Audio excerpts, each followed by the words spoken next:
Hi hello viewers, welcome to Nakshatra Tamil channel. இந்த சேனலுக்கு first time அப்படின்னா மறக்காமல் சப்ஸ்கிரைப் பண்ணிட்டு பக்கத்தில் இருக்க பெல் ஐக்கனை ப்ரெஸ் பண்ணிக்கோங்க. அப்போ தான் நான் போகிற வீடியோஸ் எல்லாமே உங்களுக்கு அலர்ட்டாக வரும். இன்றைக்கி வந்து பார்த்திங்கன்னா ஒரு வீக்கெண்ட் ஹாலிடேயில் வந்து எங்கே போனோம் அப்படிங்கிறத பற்றி ஒரு சின்ன vlog வந்து போடுறேன். ஸோ மார்னிங்கே வந்து ஒரு சண்டே மார்னிங்கே வந்து பார்த்திங்கன்னா கோவிலுக்கு போகலாம் அப்படின்னு சொல்லி கிளம்ப ரெடி ஆயாச்சு. இந்த saree வந்து பார்த்திங்கன்னா ஒரு காட்டன் saree, சம்மருக்கான காட்டன் saree. அதுக்கு இது மாதிரி ஒரு டிசைனர் ப்ளவுஸு. ஸோ எங்கள் அம்மாவே வந்து முக்கால்வாசி sarees அவங்களுக்கு வாங்கும்போதே எனக்கும் சேர்த்து வாங்கி ஸ்டிச் பண்ணி அதே மாதிரி அதுக்கு தேவையான ஆக்சசரிஸும் கிடச்சதுனாலும் வாங்கி கொடுத்துருவாங்க.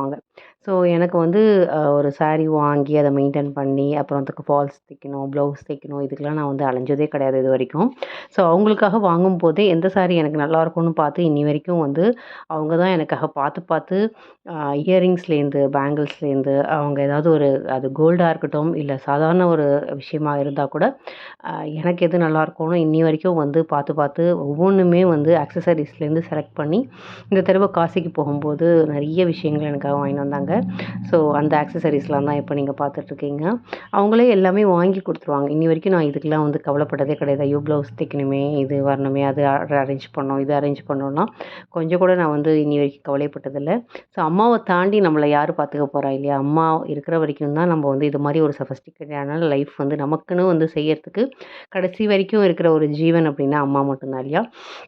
ஸோ கிளம்பியாச்சு. மார்னிங் வந்து ஒரு ஏர்லி மார்னிங்கே வந்து போயிட்டு வந்துடலாம் வெயிலுக்கு முன்னாடி. ஏன்னா தாத்தாவை கூட்டிகிட்டு போகிறதுனால வெயில் வந்து தாங்காது அப்படிங்கிறதுனால.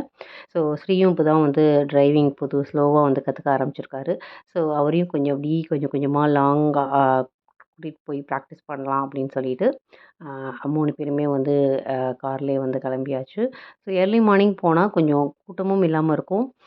கொஞ்சம் பீஸ்ஃபுல்லாக வந்து கோயிலையும் வந்து பார்க்கலாம். கொஞ்சம் ஒரு ட்ரிப்பு போன மாதிரியும் இருக்கும். இப்போ பார் வந்து அந்த வீக்கெண்ட் எல்லாமே வந்து கொஞ்சம் லேட்டாக தூங்கி எழுந்து அந்த டேவே சீக்கிரம் முடிஞ்சிட்ட மாதிரி ஒரு ஃபீல் வரும். அதனால் கொஞ்சம் ஏர்லி மார்னிங்கே எழுந்து குளிச்சுட்டு ஃப்ரெஷ் ஆகி கோவிலுக்கு வந்து கிளம்பியாச்சு. இன்றைக்கி வந்து நம்ம போகிற கோயில் வந்து மாங்காட்டில் இருக்கிற கோவில் தான். மாங்காட்டில் உள்ள அம்மன் கோயிலுக்கு போயிட்டு, காமாட்சி அம்மன் கோயிலுக்கு போயிட்டு, அதுக்கு பக்கத்தில் வந்து ஒரு சூப்பரான சுக்கிரஸ்தலம் இருக்குங்க. அந்த சுக்கிரஸ்தலம் வந்து நிறையா பேருக்கு தெரிஞ்சிருக்க வாய்ப்பு இல்லை. அந்த ஸ்தலத்துக்கு போகணுன்னு சொல்லிட்டு ரொம்ப நாள் ஆசை. சரின்னு சொல்லிட்டு அந்த கோயிலையும் பார்த்துட்டு வரணும் அப்படின்னு சொல்லிட்டு இன்றைக்கி வந்து மார்னிங்கே வந்து கிளம்பியாச்சு. இப்போ தான் வந்து ஸ்ரீயே வந்து கொஞ்சம் நல்லா கம்ஃபர்ட்டாக கொஞ்சம் ஓட்ட ஆரம்பிச்சிருக்காரு. இருந்தாலும் மாம் இஸ் ஆல்வேஸ் மாம்ல நம்ம ஏதாவது ஒரு டிரைவிங் பக்கத்தில் உட்காந்துட்டு கொஞ்சம் ஸ்லோவாக போ, கொஞ்சம் ஸ்பீட் பிரேக் வருது, கொஞ்சம் ரூட் இப்படி போ, கொஞ்சம் குறுக்க கார் வருது, பைக் வருது, இதெல்லாம் நம்ம வந்து சொல்லிக்கிட்டே இருப்போம். கொஞ்சம் டென்ஷன் ஆகும். நீ கொஞ்சம் சும்மா இருமா, நானே ஓட்டுறேன் அப்படின்லாம் கூட சொன்னால் கூட எப்போதுமே அம்மா அப்படிங்கிறவங்க வந்து குழந்தைங்கள பற்றி பயம் இருந்துக்கிட்டே இருக்கும்ல. ஸோ அவங்க வந்து நமக்கு சேஃபாக இருக்கணும். வேறு எதுவுமே வேண்டாம். ஒவ்வொரு அம்மாவுக்கும் நம்மளோட குழந்தைங்க வந்து கடைசி வரைக்கும் தீர்காயுளோட கடைசி வரைக்கும் ஹாப்பியாக சந்தோஷமாக எந்த பிரச்சனையும் இல்லாமல் இருக்கணும் அப்படிங்கிறது தான் ஒரு அம்மாவோட மிகப்பெரிய ஆசையாக வந்து இருக்கும். அவங்களுக்கு வந்து எந்த பிரச்சனையும் வந்துடக்கூடாது, எந்த கஷ்டமும் வந்துடக்கூடாது. அவங்க சேஃபாக இருக்கணும். மெயினாக வந்து எல்லாருமே யோசிக்கிற எல்லா அம்மாவுமே யோசிக்கிறவங்க அவங்க ரொம்பவே கடைசி வரைக்கும் சேஃபாக இருக்கணும், சந்தோஷமாக இருக்கணும், ஹாப்பியாக இருக்கணும்.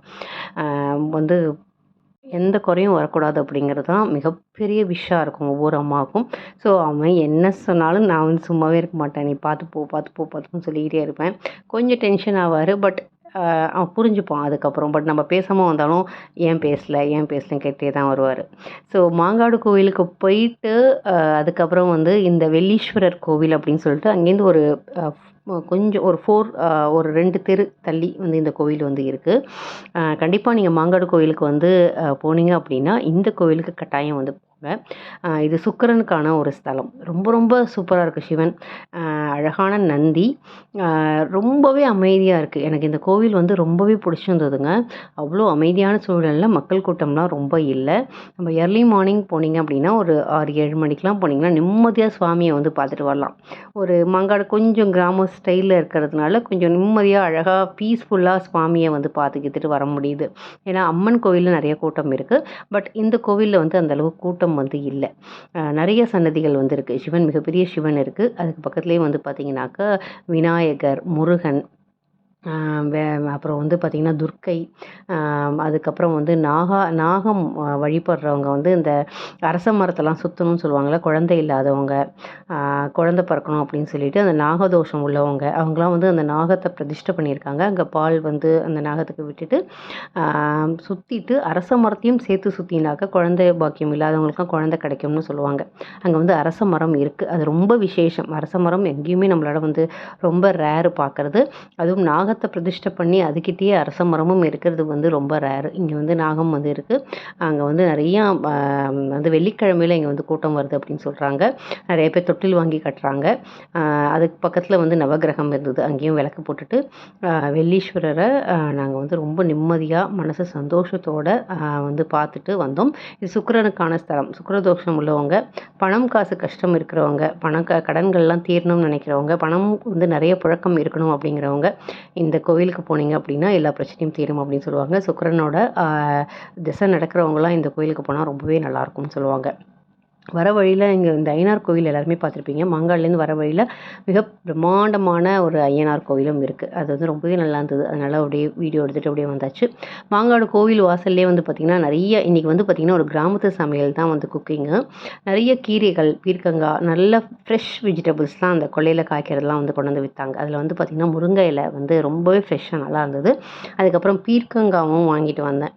ஸோ அதை வச்சு இன்றைக்கி வந்து ஒரு சிம்பிளாக வந்து கிராமத்தில் சமைக்கிற மாதிரி நல்லா ஹெல்த்தி ஃபுட்டாக சமைக்கணும் அப்படின்னு சொல்லிட்டு ஏற்பாடு பண்ணோம். இன்றைக்கி வந்து என்ன மெனு சமைச்சேன் அப்படிங்கிறத நம்ம வந்து பார்த்துடலாம். ஆஸ் யூஷுவல் ஒயிட் ரைஸு, களத்துக்கு வந்து பருப்பும் வந்து வச்சோம். அதுக்கப்புறம் வந்து பார்த்திங்கன்னா நான் வாங்கிட்டு வந்தேன் முருங்கை இலையை தேங்காய் பருப்புலாம் போட்டு அரைச்சி விட்டு ஒரு அந்த கீரை கூட்டு மாதிரி வந்து பண்ணியிருந்தேன். ரொம்பவே டேஸ்ட்டாக ரொம்பவே நல்லா இருந்தது. அந்த அயன் கண்டென்ட் நிறையா இருக்கிற அந்த முருங்கை இலை வந்து ஃப்ரெஷ்ஷாக கிடைக்கும்போது ரொம்பவே அது நம்ம வந்து மிஸ் பண்ணாமல் சாப்பிடணும் இதெல்லாம். அதுக்கப்புறம் வந்து கொண்டைக்கடலை வந்து சுண்டல், தேங்காய், அதுக்கப்புறம் இதில் வந்து அந்த கொத்தமல்லியெல்லாம் வந்து அரைச்ச பொடியை போட்டு பண்ணால் இன்னும் சூப்பராக இருக்கும். பீர்க்கங்காவும் வந்து ரொம்ப ஃப்ரெஷ்ஷாக இருந்ததுனால பீர்க்கங்காவை தோல் சீவிட்டு வதக்கி துவையலாக வந்து அரைச்சாச்சு.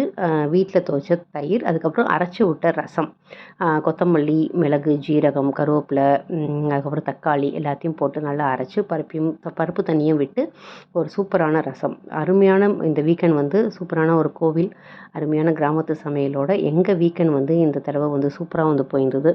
ஸோ கண்டிப்பாக நீங்களும் வந்து உங்களோட வீக்கெண்டை ரொம்பவே வந்து என்ஜாய் பண்ணியிருப்பீங்க அப்படின்னு சொல்லிட்டு நம்புகிறேன்.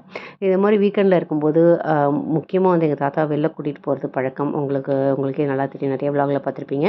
ஸோ கண்டினியூவாக நீங்கள் நிறைய இன்ட்ரெஸ்டிங்கான வீடியோ நம்ம சேனலில் வந்து பார்ப்பீங்க. நம்ம சேனலை மறக்காமல் சப்ஸ்கிரைப் பண்ணாதவங்க சப்ஸ்கிரைப் பண்ணிக்கோங்க. வேறு ஒரு வீடியோவில் சந்திக்கிறேன். உங்களை வந்து விடைபெறும் tata bye bye from Hasini.